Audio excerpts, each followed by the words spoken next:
Hello बच्चों, इसमें लिखा है three objects A B and C kept on straight line on frictionless horizontal surface. Clear है? Frictionless horizontal surface means कोई external force नहीं है।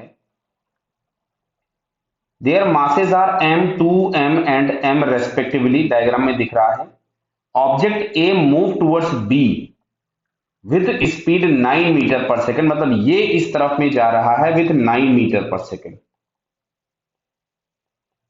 आगे बढ़ते हैं क्वेश्चन।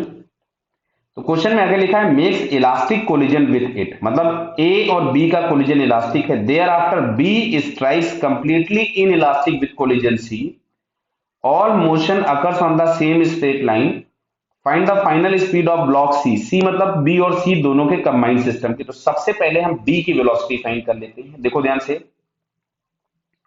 यहां पे ए को अगर मैं ब्लॉक 1 ले लूं अभी फिलहाल, और बी को ब्लॉक 2 ले लूं, तो देखो बेटा यहां से m1 बराबर m हो गया, m2 बराबर 2m हो गया, u1 की जगह पे 9 हो गया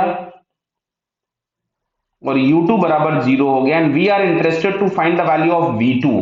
क्लियर है? तो यहां से अगर हम लोगों ने एक रिलेशन पढ़ रखा था कि v2 इज इक्वल टू, हम लोग लिख सकते थे 2m1 upon m1 plus m2 elastic collision के लिए बराबर है u1, और प्लस यहां पे हम लोगों के पास आता था m2 minus m1 upon m1 plus m2 into u2। Clear? तो u2 तो जीरो ही था, तो ये सेकंड वाला टर्म जीरो हो गया। आगे आते हैं 2m1 means m upon m plus 2m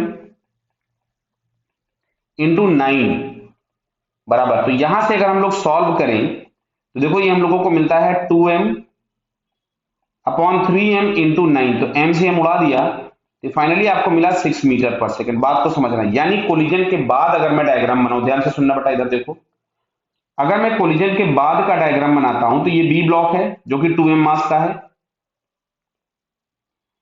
ये 6 मीटर पर सेकेंड से इधर चालू हो गया, ये बी वाला।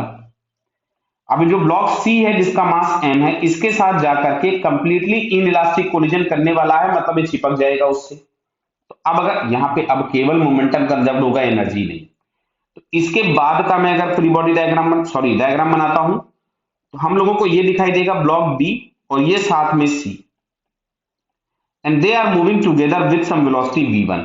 क्लियर? तो अब अगर मैं यहां से कंजर्वेशन ऑफ मोमेंटम लगाऊं तो यहां से मिलता है हम लोगों को 2m into 6 is equals to 3m into v1।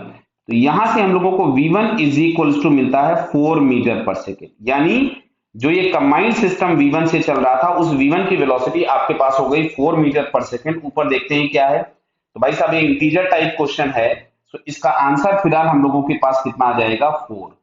Clear बेटा? All the best.